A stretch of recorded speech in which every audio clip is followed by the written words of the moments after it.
All right, let's continue. Mr. Chen again. Thank you, Chairman.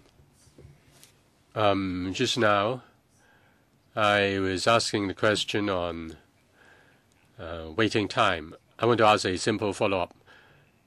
Several members said that many elderly waited, but to no avail. And in a reply, the Secretary said that even if a place has been allocated, the elderly may not take up the place. That will lengthen the average waiting time. Can the Secretary give us a number? How many elderly people have rejected when they are given a place? What is their proportion to the total number of elderly people waiting? Is it rare or not? If it is common, say you give them one offer, two offers, or third offers, have that happened? And how many offers will you give under such circumstances? And how would that increase the waiting time? And is there any consequence? Now, that's what I want to highlight. More than 90% of the elderly have made their choice, and we follow their preference.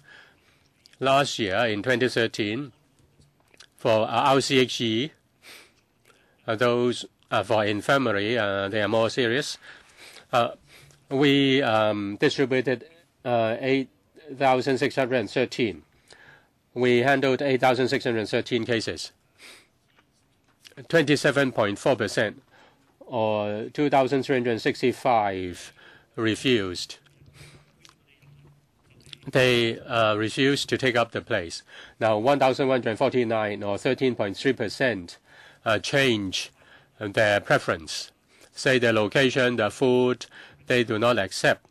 Even if the original one was allocated, the elderly change. 14.1%, 1,200 of them withdraw. In the process, that lengthened quite a bit of time, took quite a bit of time. The waiting time is completely reflected on this. We have 10% or so, 11%, and 986 that fail because 7.9% changed their preferences, and there are others who passed away. So at the infirmary, about 30% have wasted the time, and we have to do it all over again in terms of allocation. And they have waited for a long time before they would be given the homes that they prefer. And some would choose to wait instead of taking up the offer. Now, you asked us about the undertaking, but we have to respect their wishes. There can be a lot of family circumstances that are at play. But all these statistics are telling us that 28% of the elderly who failed to be placed in a home. Mr. Chen, what like rental housing, you're given 3 offers. Would they be disqualified after 3 offers? We don't have the arrangement like this now. Perhaps I ask the director to think about this. You're not suggesting this, Mr. Chen, are you? Well, Chairman, I'm not suggesting this, but they are declining the offer. We have to be fair when we look at the waiting time. The situation that you mentioned would lengthen the average waiting time. Do you have any statistics as to how many elderly people who have been given 3 offers and still rejected them? we will supplement the information. We don't have the information at hand. I think we do. But the statistics I quoted are concrete figures. Mr. Chen, the vacant places, please refer to 2.27. Now, we've been very critical of the LWB regarding the slow speed or the tardiness in allocating the places. In 2.27, although the administration had made great efforts to increase the number of subsidized RCS places, that's praising the director, but it would take a long time to achieve results, and the results were not always apparent. The Director of Audit recognized the work put in. Notwithstanding your efforts, the results may not always be apparent. So I think we have to be careful with the utilization of each and every place. If I may refer members to the table, page 31, C.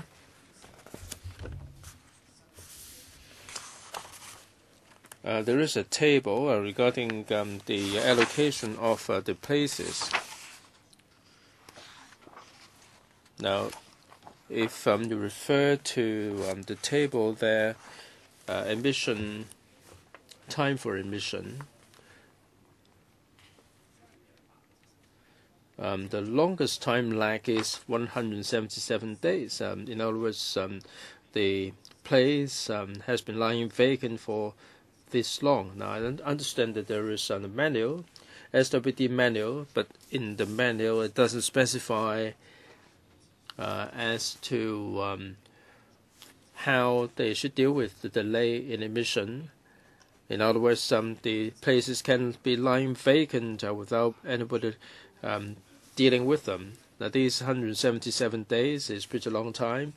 There are 81 cases that have been lying vacant for 2 to 3 months. Now, if these places are kept vacant without emission, it would be a wasteful use of resources. My question for the Secretary and Director is this: why do we have a situation like this? According to SWD manual, you have the honor system, and with the honor application system, you don't follow up on them, do you, Director? Right, for the 177 days, we have some cases that took pretty long time for specific reasons. Now, for this particular case, they asked the social workers to arrange for a psychiatrist to assess the psychiatric condition or the mental condition of the elderly, whether he or she would be able to handle the finance.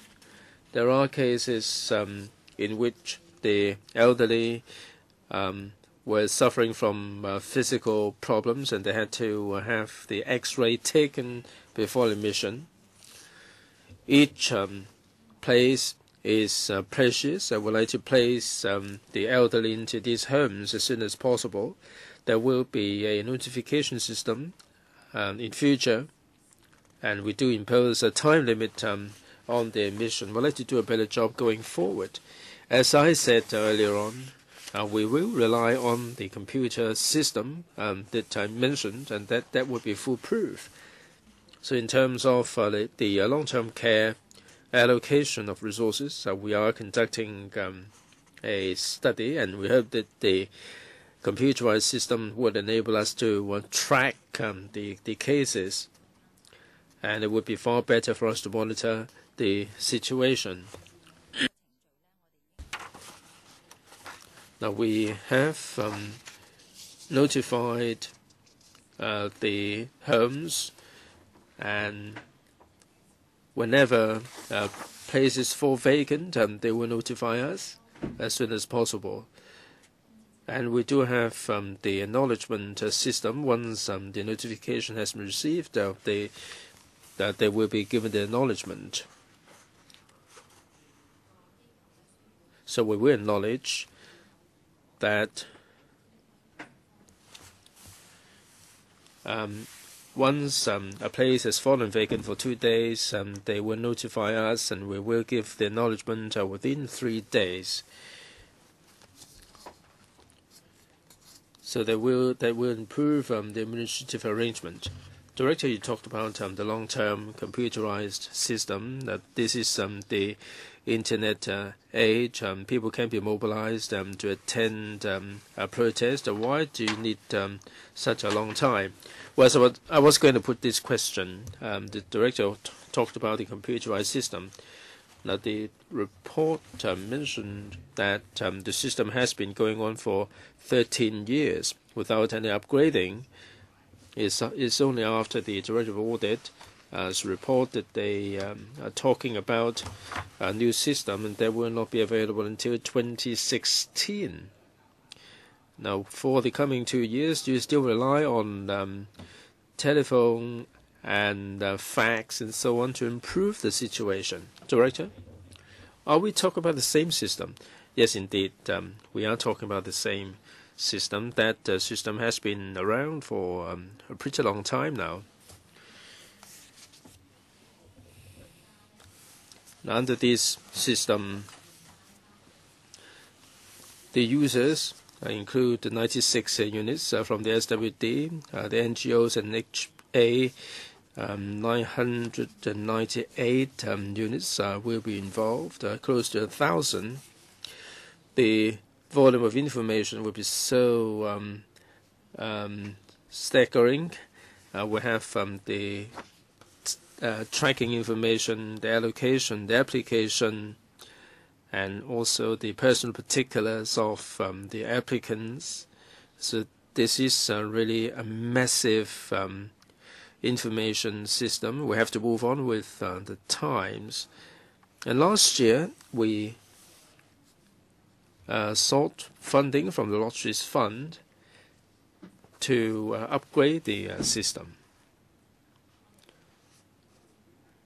We are utilizing government resources to upgrade the system. And we hope that within 24 months, we should be able to do that. Mr. Chen, as the director said, each case is complicated. We do have a lot of information, the medical history, financial situation, family background, and so on. You mentioned 900 or so units that will be involved, and it will be giving you a dozen or so cases. Why did you wait for 13 years before upgrading the system? You can supplement the information in writing.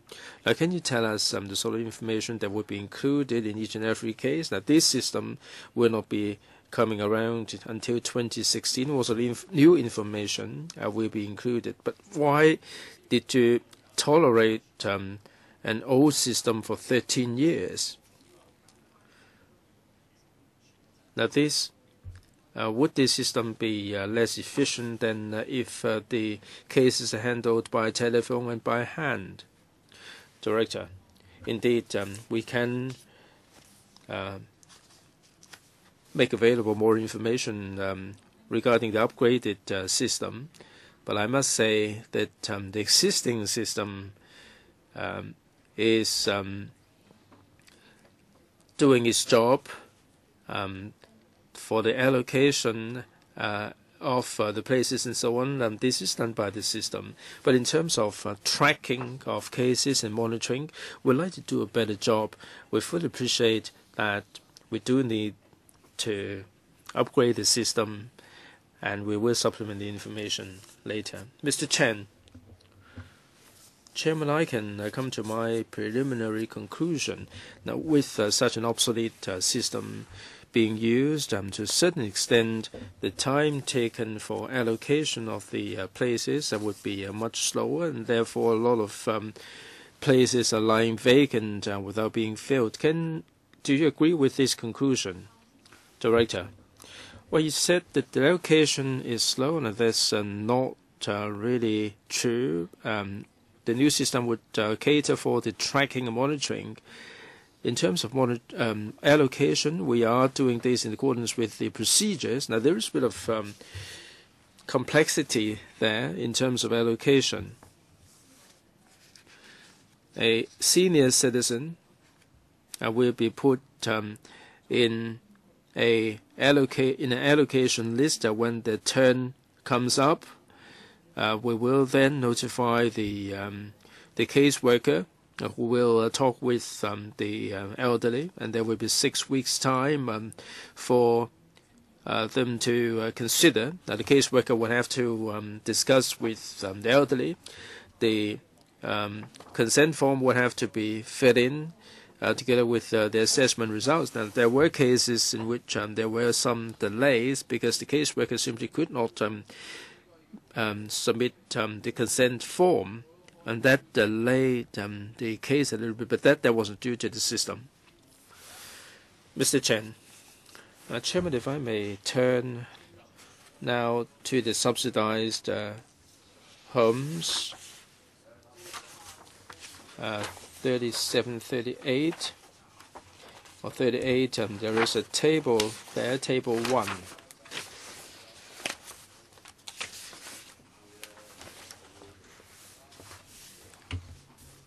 Now, there are 1,800 fully subsidized places that are subsidized by the government, but they have been given to the organizations to allocate. But the allocation is not in accordance with the central waiting list. Now, this it may be unfair because people on this queue of 1,800 would get allocated the places sooner. Now, you have dispersed the funding, but allocation is not done in accordance with the central waiting list. Well, it is done in accordance with the NGOs, and the SWD doesn't seem to have any control over it. The vacancy rate ranged from 28% to 50%. Now, why do we have a situation like this? Or why would you let these operators allocate the places outside the central waiting list? In 2.48,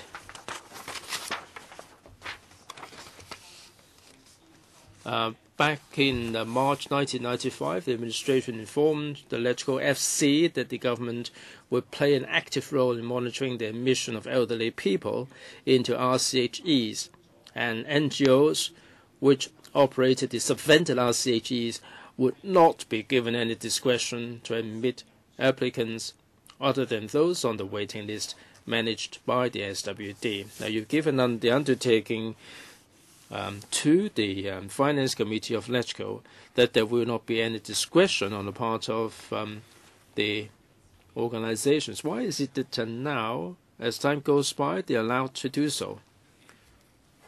Right, the AQ places. All right, if members will bear with me, now this is historical legacy. At the very beginning, why did we have this particular list? It was because a lot of these homes were built by the NGOs, and they funded all the facilities and equipment. And for some cases, they handed over some of the quota to the SWD. At one point, 80% of the places. In other cases, under the land grant, the organizations would keep 20% of the places, whereas the SWD 80%. And that was the arrangement at that time in response to the institutions that funded the construction and the facilities. And that was the arrangement at that time. Subsequently, we would like to make improvement. I would like to put these places into the central waiting list for allocation to the elderly. The member talked about para 2.48, the commitment made in 1995. Indeed, that was one of the improvement measures that we took in 1995. Well, those homes planned to be built from 1995 onwards, the mode of operation would be different, and we don't have the AQ places any longer. So for new homes, as we gave the undertaking to LegCo, this AQ arrangement will cease to exist. Other than that, we also have put in place some other measures to take back some of these places on a gradual basis. When these institutions upgraded the places from elderly home, we also clawed back some of the places. And through the conversion arrangement, we have took back 1,300 places from the institutions. And other than that, there are certain places that are lying vacant. We asked them to loan them to the SWD and put them back to the central waiting list, and we have a couple of hundred there. Long term speaking, we understand that there's more work to be done. We will continue to review the mechanism with the industry and see what we do with these care places. Can then be returned to us gradually so that the elderly people on the central waiting list can benefit. We will remain in close contacts with them. I heard a word. The director mentioned that these service places can be loaned back to the social welfare department. You gave a lot of resources to these service providers, and now some places were left vacant, and yet you said these places have to be loaned back to the government. I think it doesn't make sense. You are offering a double payment, so to speak. You have to give them double subsidy. You have to subsidize again after you take these places back. Again, this is a case of providing double compensation to these service providers. Chairman, as I mentioned, by converting some care homes, some of the places can be cancelled. And for some service providers, some of them were subsidized, some of them used their own money. So at that time, there is a specific number of service places. And after 1995, we agreed that we no longer have this kind of quota, agency quota. So before the policy is cancelled, we have to loan such places because we are talking about subsidized places. Any follow-up questions? If not, Mr. Enlung. Thank you, Chairman. I have a question on the agency quotas as well. I think this situation is absurd because when you look at page 33 of the audit report, page 33, 2.37, the so-called agency quotas of 1,812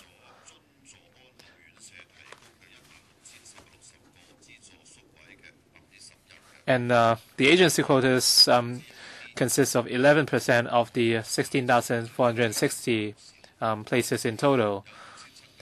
We have 5,700 elderly people on the waiting list who could never, who could not wait. But now we still don't have enough agency quotas, and for these 1,812 agency quotas, they are completely subsidized by the government. And the monthly subsidy is about $25.5 million. We're not talking about a small amount of money.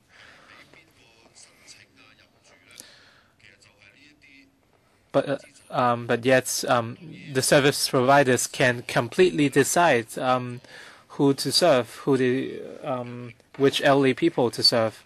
Of course, you mentioned the central assessment mechanism. If for people over 65 who have no needs, then they wouldn't need these services. Well, I think this part is obvious. But the audit report showed us that, despite the historical reasons, as the director mentioned, for paragraph 2.39 part A, there are some stipulations in the land agreements, and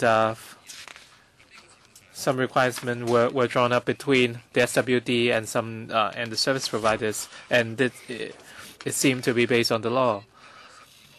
The problem is that for the 1,812 agency quotas, if they are all filled up, then we would have no problems with it.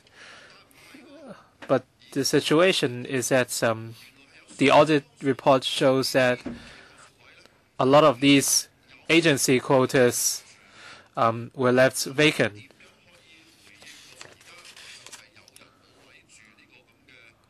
As such, how would you address this situation of this absurd, the absurd vacancies? The director mentioned that, and thanks to the records digged out by the PAC Secretariat, you can refer to our bundle R63/1/info19. And it was on the 3rd of March 1995 from the Finance Committee. And this is a set of minutes. And under item FCR 94 to 95 122, which is page 5 of the paper, you can see that there's a subhead called nursing homes. And the most relevant part is paragraph 14. And some members were concerned in the equity in the admission of applicants to the nursing homes. And the PASHW advised that there would be a central waiting list, and the government would play an active role in monitoring the admission of elderly people into 3 types of elderly residential care services. And the government will set up clear standards and policies, including the physical conditions of different applicants. The operating organizations would not be given any discretion to admit clients other than those on the central waiting list. The administration would arbitrate in the event of disputes and on marginal cases. If necessary, an ad hoc specialist board would be appointed to provide expert advice.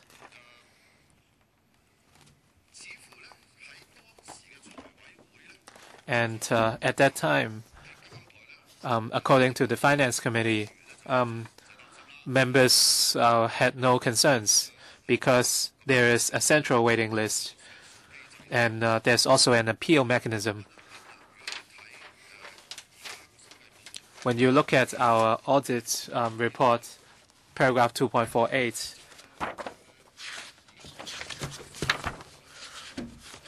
the results show that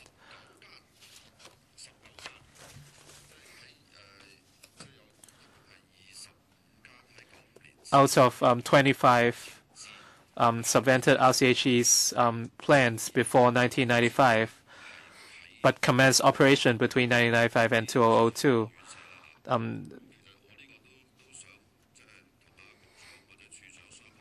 I want to confirm the facts with the director or secretary. And if they only opened in 2002, of these 25 subvented RCHEs, how many of them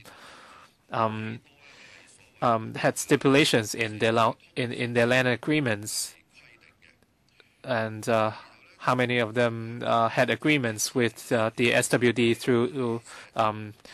through mail messages? And as of June 2004, they were providing 607 AQ places in total, which represents 33% of those 1812 agency quotas. And the administration has ceased granting AQs for subvented RCHEs planned after 1995. It had continued allowing all RCHEs already granted with AQs to allocate their AQ places outside the central waiting list.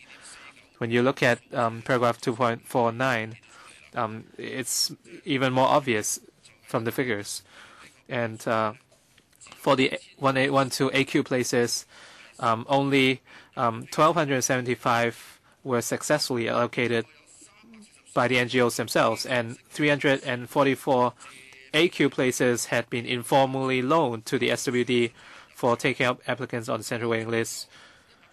And the remaining 193 AQ places were completely unutilized.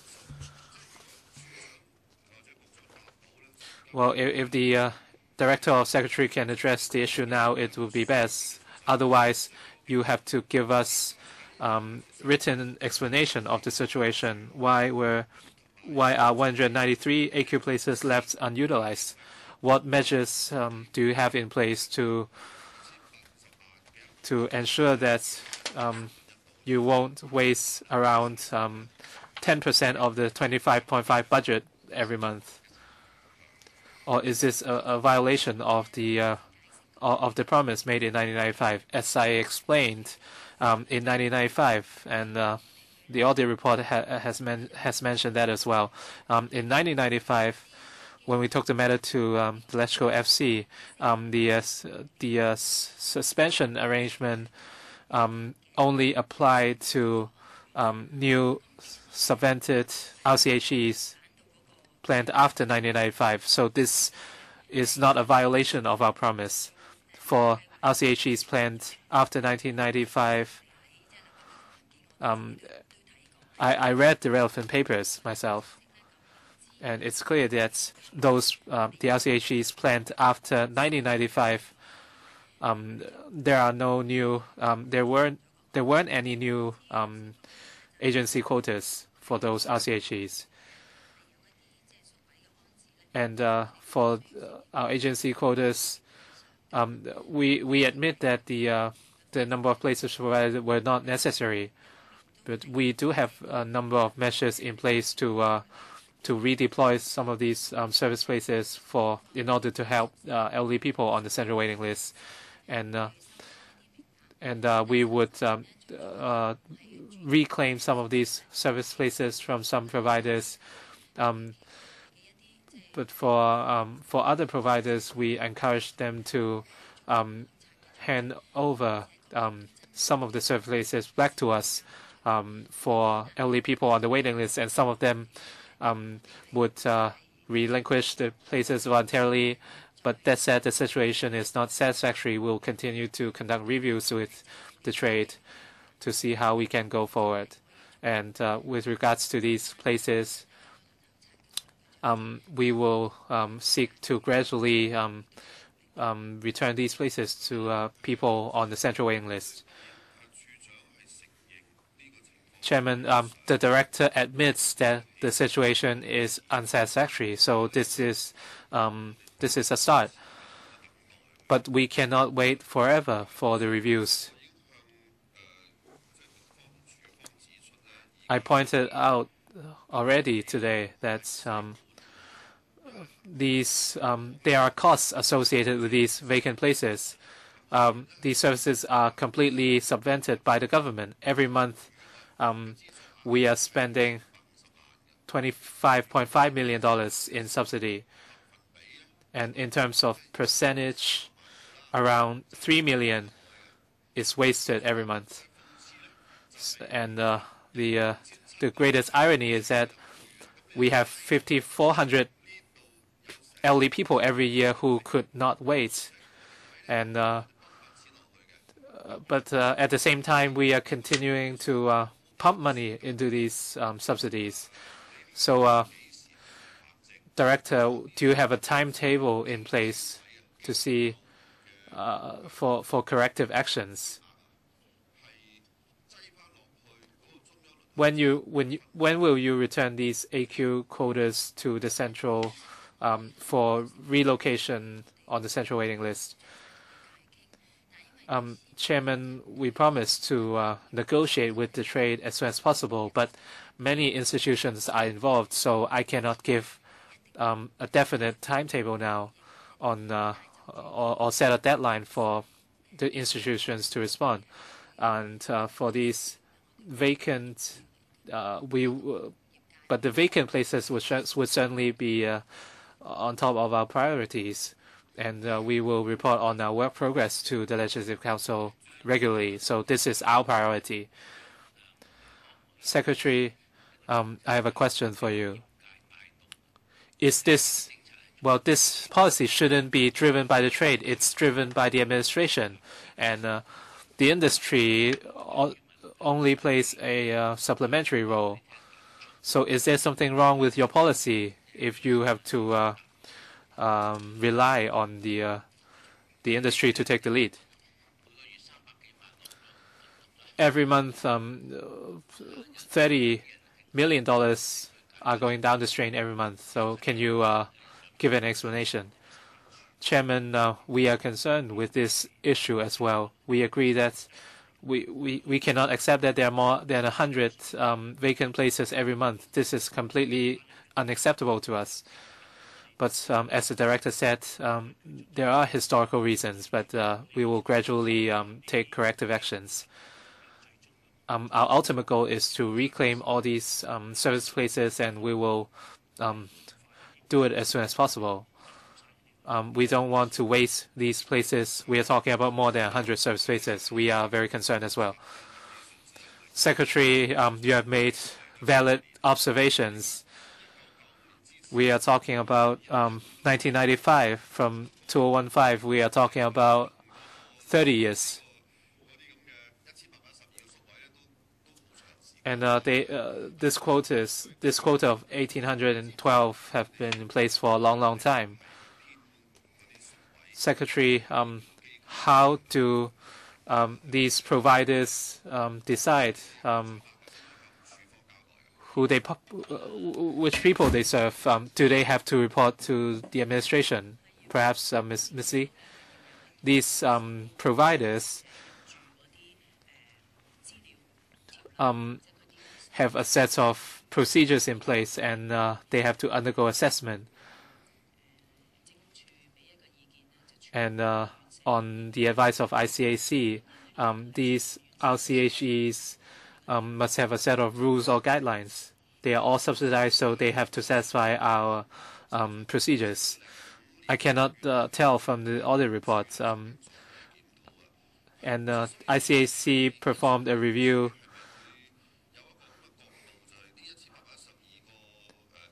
And for this, for the agency quota of 1812, were there any cases of corruption? Were there any irregularities detected by ICAC? Every year we hold a regular meeting with the ICAC, and we would invite the ICAC to look at selected cases every year to see whether any improvements can be made. It's not necessarily violations. The problems were here since 1995. We are talking about almost 30 years. We maintain discussions with ICAC, and we propose cases to the ICAC for further reviews. And have you ever recommended this? Have you ever raised this issue to ICAC? Yes, we did. When? When did you raise this case to ICAC? What were the answers? It was conducted in 2004. Can you provide relevant papers and share it with us? Ellen?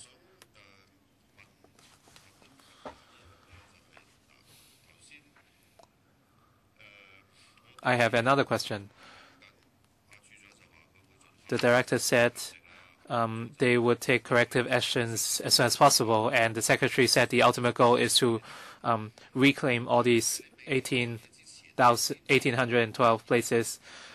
But are you aware that under paragraph 2.46 in the audit report that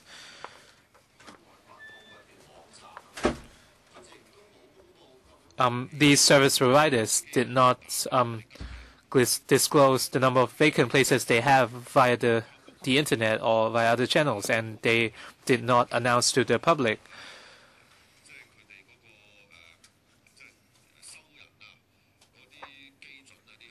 They didn't announce to the public their admission standards as well. Is this something we should correct as soon as possible, Director? Yes, I agree that this is something we have to do for providers who don't disclose the relevant guidelines and information. We will make a request. You have any timetable? We'll do it within a month. Yes, I'm not trying to force you, but we must have a definite timeline so that we can follow up in the future. So ASAP is not really an answer. So within 1 month, we'll request the service providers to provide the information.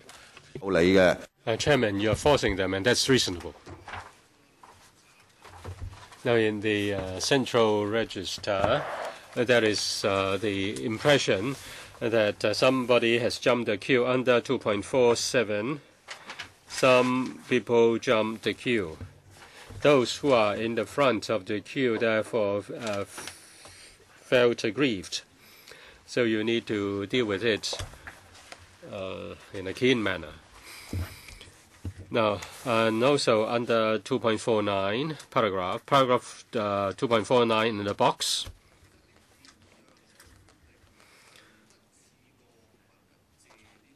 Now, how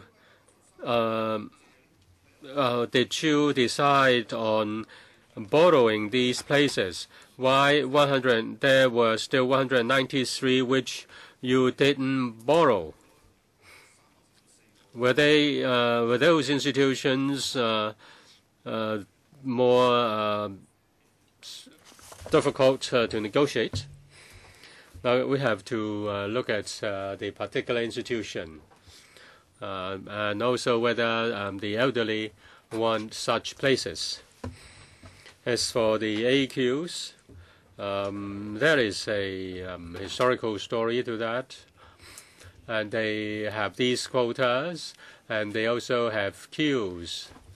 And in the queue of some agencies are even longer than our queue. If the places can be loaned and we can send elderly people there, then we'll do it. We also encourage them and also persuade them to hand back the vacant places, and some agencies did hand back their vacant places. Mr. Leung asked why there were 193 places not utilized. Why is it so? As for the 193 unutilized places, this is just like our own situation. There is a set of allocation criteria, and some time is needed to make the arrangement for allocation. And some agencies or institutions are rather remote, not easily accessible. Therefore, there are gaps in between in terms of allocation. And the situation is not ideal.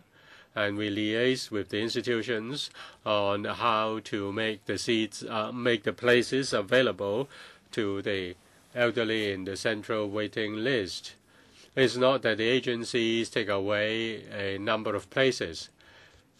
There is history to that in terms of cost of construction, cost of renovation, and sometimes the institutions fully funded the provision of these places.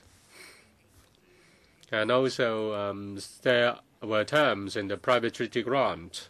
We cannot just take back the places at our wish. We need to respect the contract, and there is history behind it. And they do make contributions to the provision of service. We need to sit down and talk to the institutions. According to our experience, if there are vacancies, institutions are willing to accommodate. Alan, I think it is not very meaningful to pursue the question further. With regard to AQ places, I'm really concerned. I think the report is not able to satisfy my curiosity. I asked the Bureau and the Department to give me a supplementary paper concerning the 1,812 AQ places, how many were given according to the private treaty grant, how many were given according to the correspondence, and concerning the PTG and also the correspondence. With regard to the taking back of 1,812 AQ places, how do these private treaty grants or correspondence create hurdles? Now, each month you are giving $25.5 million. Now they, though have contributed, they have enjoyed government subsidy for many years. They may have, say, they might have cared for their members of the same religion for that many years. Are there any conditions, implied or explicit, which allow them to vacate the places while accepting government subsidy? Even if it is a condition in the PTG, I don't believe that's the intent of the condition. I have not read your documents, and I believe you've sought legal advice. This is something which has to be followed up actively. Our main concern is that there are too many people waiting, and there aren't enough places, and 100 or so of the people have jumped the queue. So we really need to look at that very carefully. Now, please look at 2.40. This report.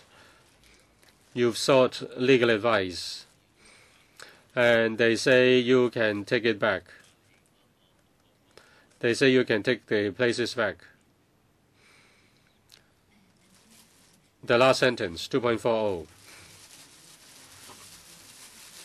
There are different ways of putting down the AQ provision. It's in terms of private treaty grant, it's through correspondence. That's the historical background. The institutions or the NGOs have made their contributions. The agreement is there. We cannot just take back the places at our own wish. It's not that the NGOs have this. It's not that the NGOs having these places out of the blue without any reason. We need to deal with that according to the relevant documents. Mr. Leung asks what are under the PDG and what are under the correspondence. We can provide the details. In fact, the legal advisor has reminded us this point. I've read para 2.40, but that is not very clear. I don't know whether the director can be more specific. 2.40 says that with regard to AQ quotas given to NGO and the provision or subventions given to the NGOs were two different things, or two separate issues. This was further confirmed in legal advice. Can you achieve your policy objective, and that is to take back the 1,812 AQ places? Have you ever sought legal advice on taking back these places? I don't know what have you asked. Under 2.40, the legal advice, the second last line, the provision of AQ places and funding of such places are therefore two separate issues, and also taking back the subvention for AQ places would not constitute a breach of the PTG. Whether we have the power to take back the places is another thing. Some of the AQ places are included in the terms of the PTG, and we need to seek legal advice. We did seek legal advice in the past years, and there was a piece of advice which said that the court, in considering the private treaty grants, would take into account whether the taking back of the places would be unreasonable. There is a bit of doubt, and we need to talk to the NGOs and also seek legal advice. What is your next step?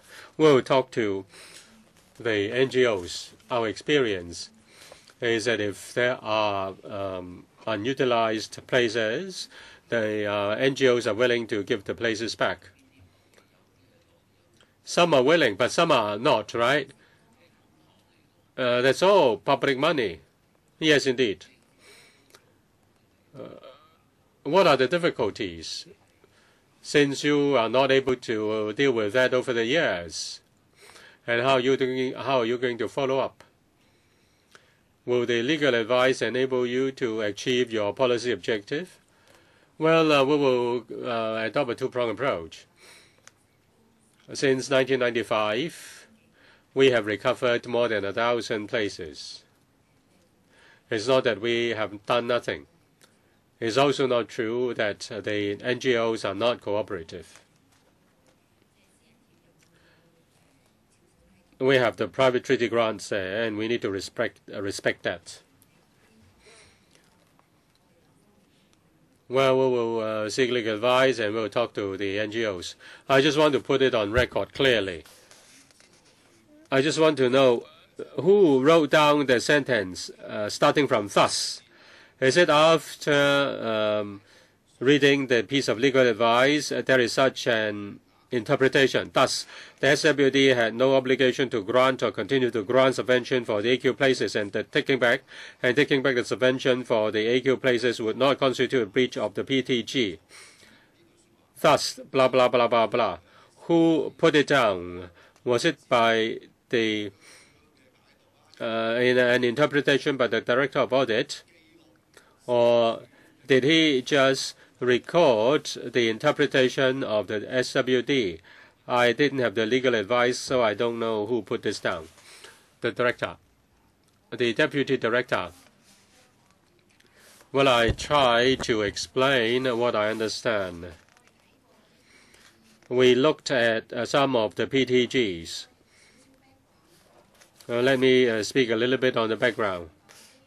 Under 2.39a, the PTG didn't mention the AQ quota. It only said that 80% of the places would be filled by applicants to be nominated by the SWD. There was no AQ place in PTG, and it was also applicable to NGOs or institutions in the public housing estates. 80% were nominated by the SWD. Now, correct me if I'm wrong. Under 2.40, the SWD sought legal advice. The SWD sought advice on 2 occasions.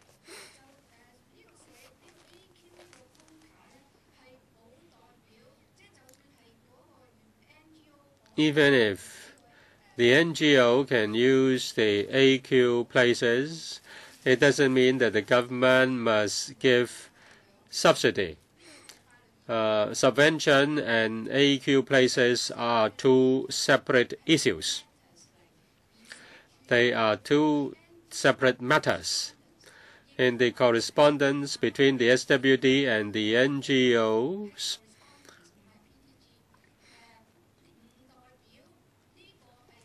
the SWD said that the AQ places, having the AQ places, did not mean that the government would give subventions. The SWD had no obligation to grant or continue to grant subvention for the AQ places, and taking back the subvention for the AQ places would not constitute a breach of the PTG. That was said in the legal advice. The director. All right, do you understand the explanation? Well, let me also explain that. Do you agree with her? Yes, I do. The information was provided by us. I can recall this. If I may add a bit, I refer to 2.40. We asked the DFJ 2011 and 2001 and 2004, yes. If we asked them if we were not able to take back the quota and then we took away the subvention, would that be in breach of any terms? The answer was not, that we didn't breach our conditions. Well, can you give the document to us? Well, we have to seek legal advice. I thank the Commission for clarifying this. This is not the interpretation of the Audit Commission. This was, in fact, from the document firsthand. Then I have a difficulty understanding the reply of the director. The director, therefore, has to further explain. If you have sought legal advice and the department has issued correspondence to NGO stating its position, why were we still sitting on this issue with no progress? That's a major concern of the PAC. The director. Now we have sought legal advice. From 1995 onwards, with regard to these places, we have been working on them, and we've also taken back more than 1,300 AQ places. And the NGOs are willing to hand back their places. And also in the transformation of the NGOs, we take back 1,300 AQ places. It's not that we just sit there, we just sat there doing nothing after we had sought legal advice. As for the terms of the PTG, we need to negotiate with the NGOs. The legal advice is not related to the NGO, isn't it? As for we are talking about two things. The Director of Audit mentioned that not every NGO has a PTG. Sometimes a PTG, sometimes by correspondence, agreed by correspondence. But anyways, there is an agreement. If there is not in the agreement, how can you allow that? Well, some NGOs are not given under PTG.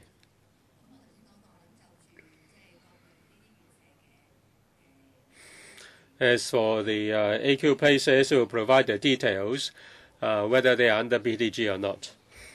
Paul, yes, I want to follow the AQ issue up. Under 2.39, whether it is under PTG or by other units or units in the public housing estates, 80% of the quota are given to the SWD. It didn't mention the provision of subvention by the SWD. Can you further explain this? That's also left over from history. The government, in providing these places, didn't have the so-called self-financing places. The self-financing places occurred later. As for 80% SWG, 20% AQ quota, they were all subvented places. They were not further subventions. In the later stage, there were self-financing places. These places are all subvented places.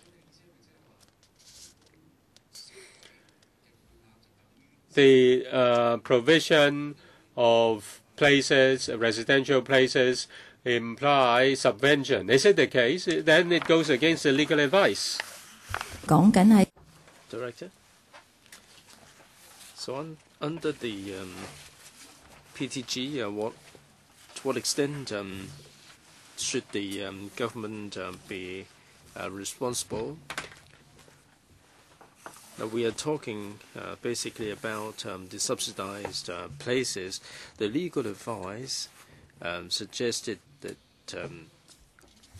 in the PTG or private treaty grant, we do have the arrangement. If we claw back the places, would that be in violation of the spirit of the treaty? That's a separate matter altogether. Mr. J, is this in violation of the spirit of the law of the treaty? I think the DOJ must have given you the advice. Director, you know legal personnel. I don't want to make life difficult for you. Are there any difficulties that you cannot act in accordance with the legal advice? Director, these subsidized places have been centrally assessed. It is only those with long-term care needs that will be placed in these places. Now we have to bear in mind that these are subsidized places. Our emphasis was how to maximize the utilization of these places for the elderly with long-term care needs.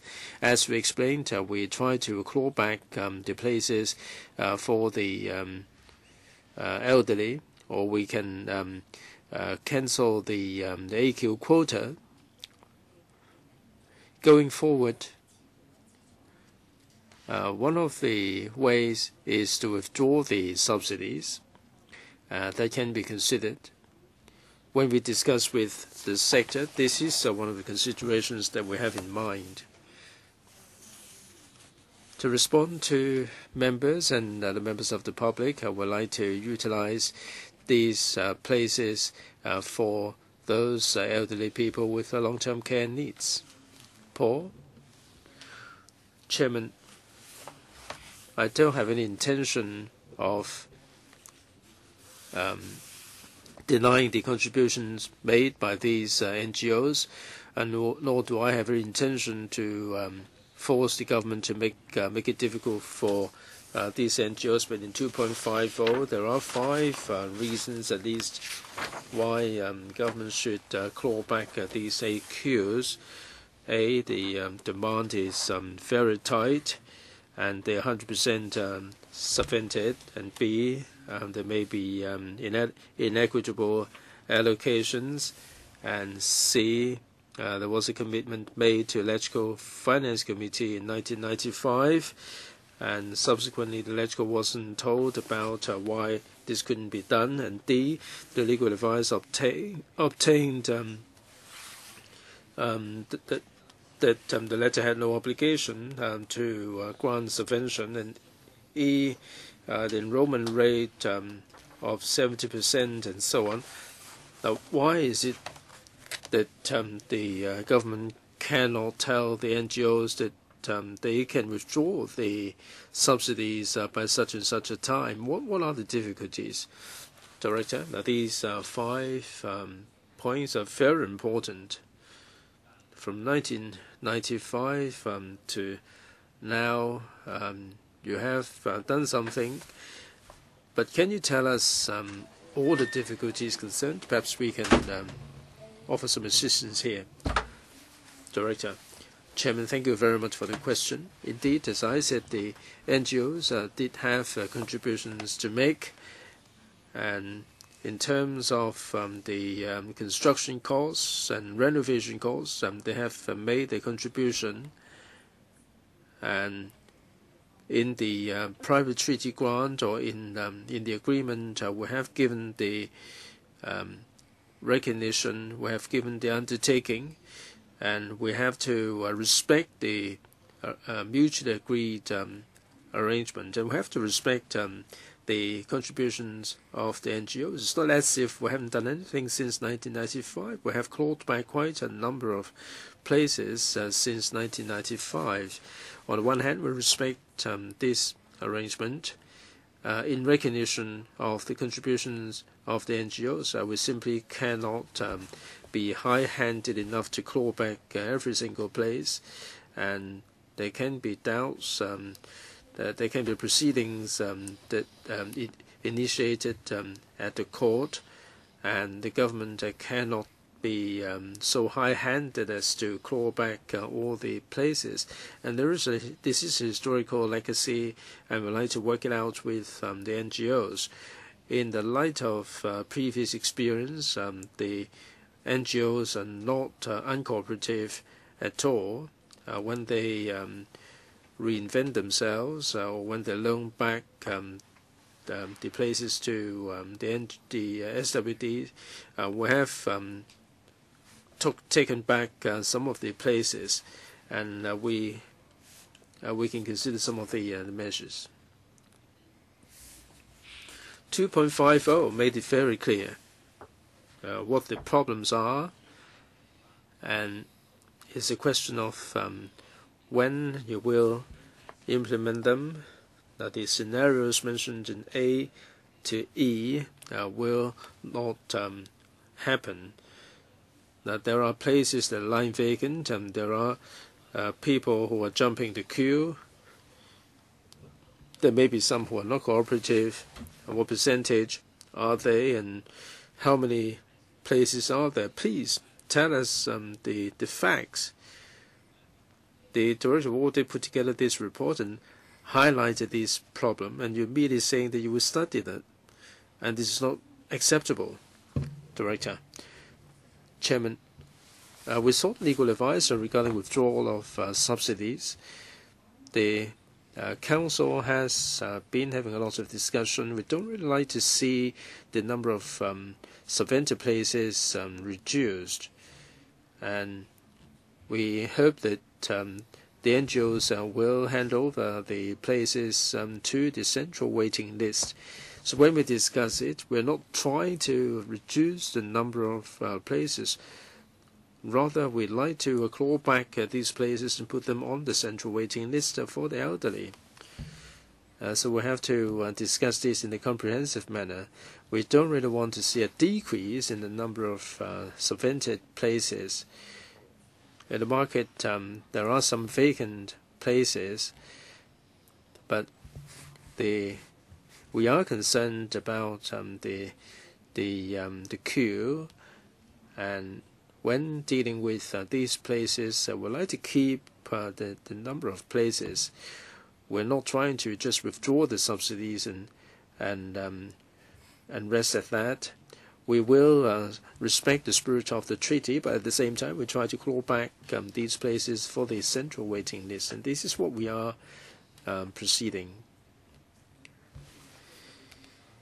Paul, Director, you mentioned the spirit of the treaty. Are you saying that under the Pt2, the private treaty grant, the quota made available include the subvention per month? I don't quite understand what you mean by spirit of the treaty. The chairman said very clearly that there are so many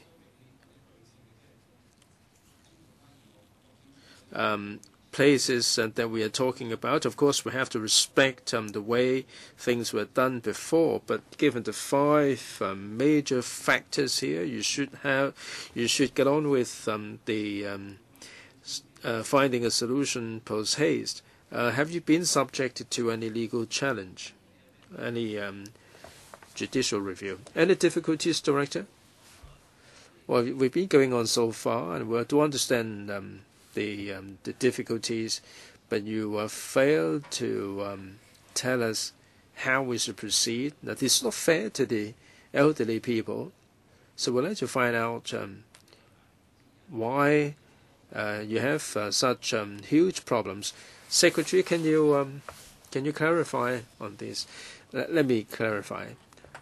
Mr. Che asked me a moment ago whether under the private treaty grant or under the spirit of the treaty, we are bound by the subvention. Now, we have to make it very clear that the two things are separate. I hope I have made myself sufficiently clear, although I'm not a lawyer myself.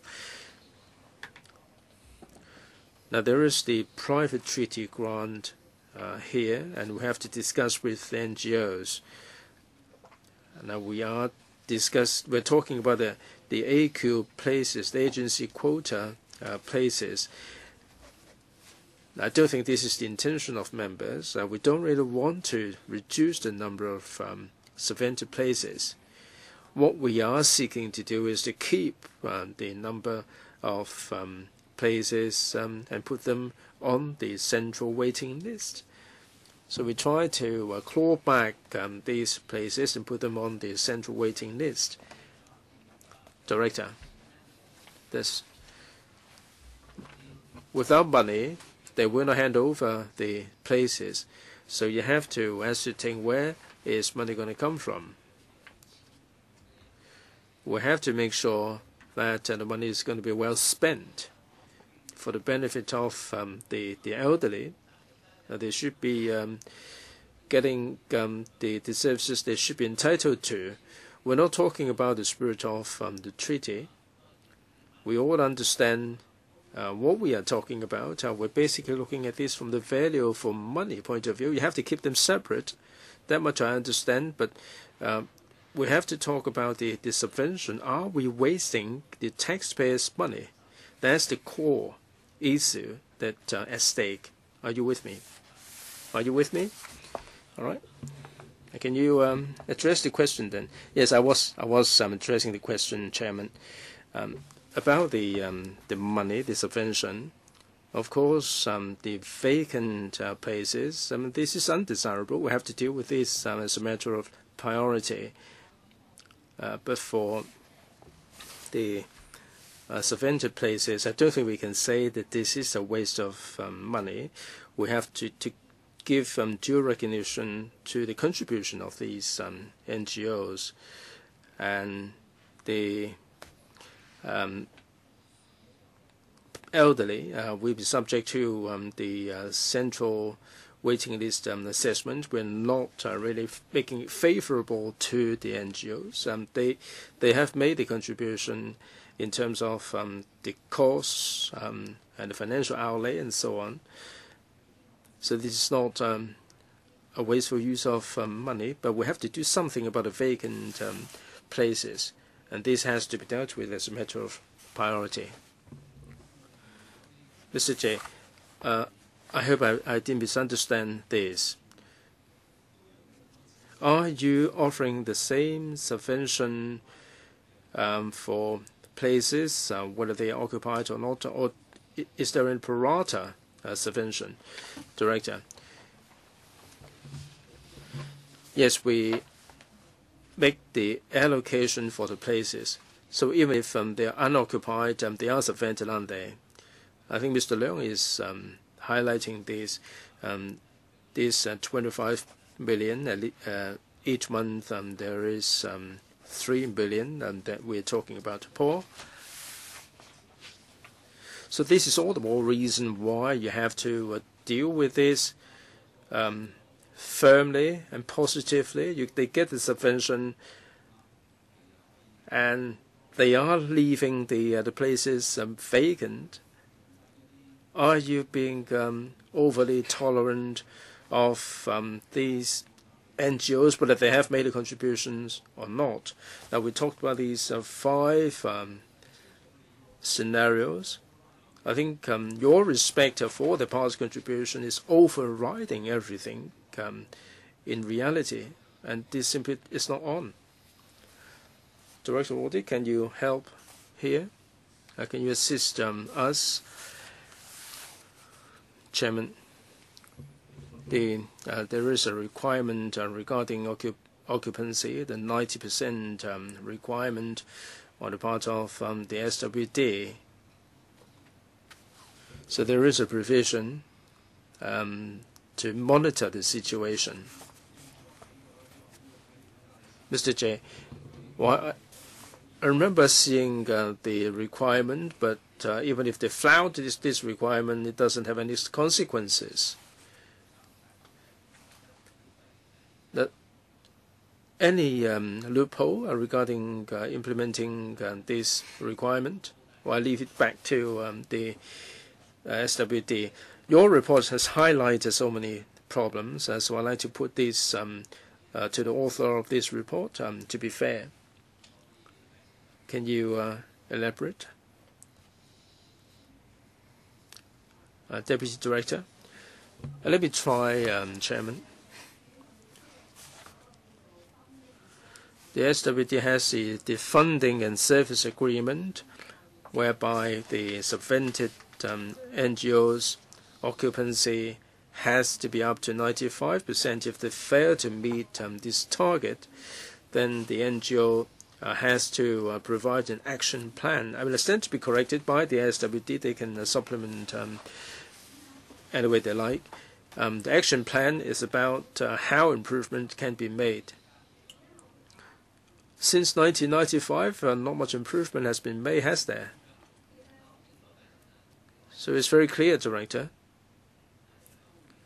Can you take us back to 1995 and tell us all the improvement, any wasteful use of resources? And some people have been deprived of the service. I'm not really being personal, Director. Yes, Chairman, the 95% occupancy requirement. Now, when an elderly person has left the home, that it will take some time for the central waiting list to place another elderly person. I must explain that we cannot expect the NGOs to achieve 100%, because quite inevitably, in terms of placement, there is bound to be some vacancy time, and this vacancy here that we're talking about is undesirable. We're not talking about the vacancy in between elderly people.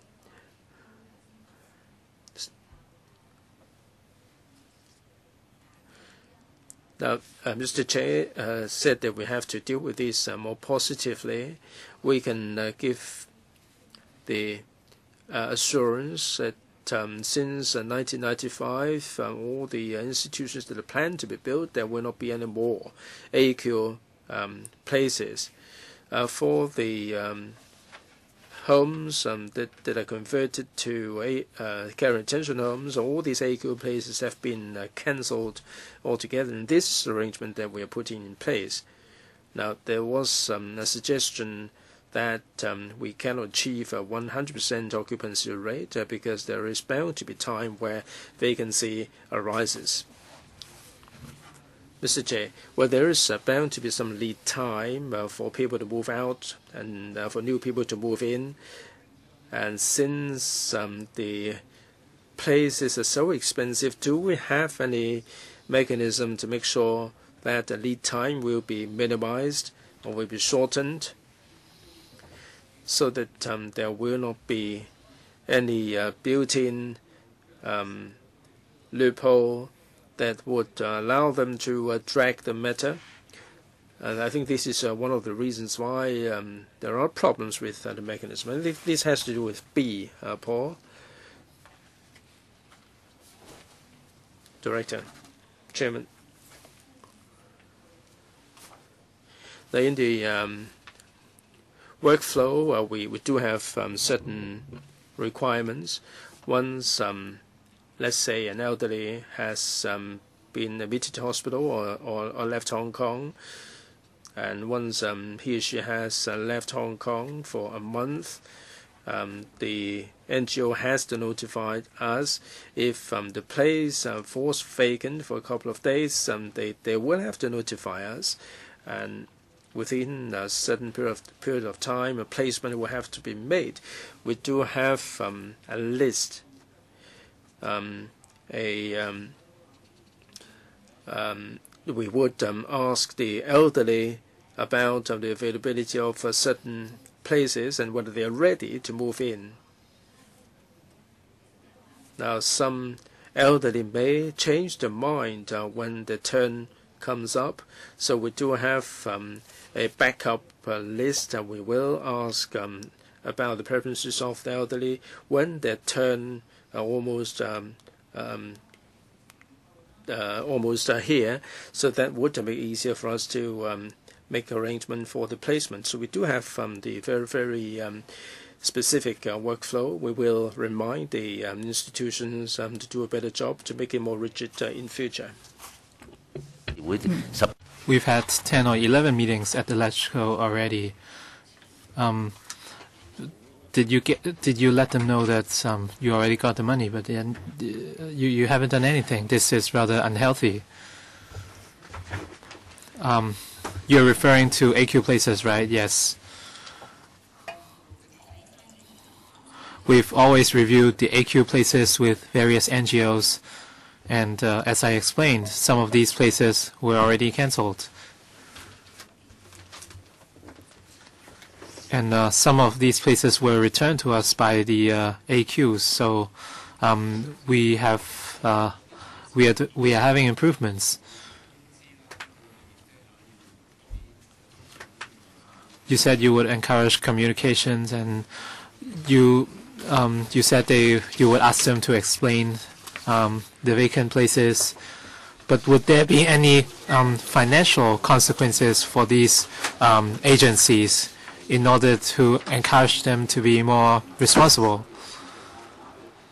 And I think this is the way to tackle the vacancies. You were being very lax, and you just left them alone, and you considered a lot of different factors, and as such you didn't do any follow-up. Would you consider any financial penalties or deductions for these agencies? Are you referring to AQ places or general subsidized RCHE places? The situation is a bit different. For AQ places, we had to seek legal advice, so this is one of the solutions. But our priority is to retain the subsidized places, and for AQ places, according to our service contracts, we have a 95% requirement. If they cannot meet this 95% occupancy requirement, we continue to monitor these agencies, and they have to constantly submit reports, and we would make deployments accordingly. So we do constantly monitor what they're doing. If not, any more questions? If not, let's adjourn till 2 p.m. Thank you very much, Secretary, Director, and Director of Audit. So let's continue at 2:30.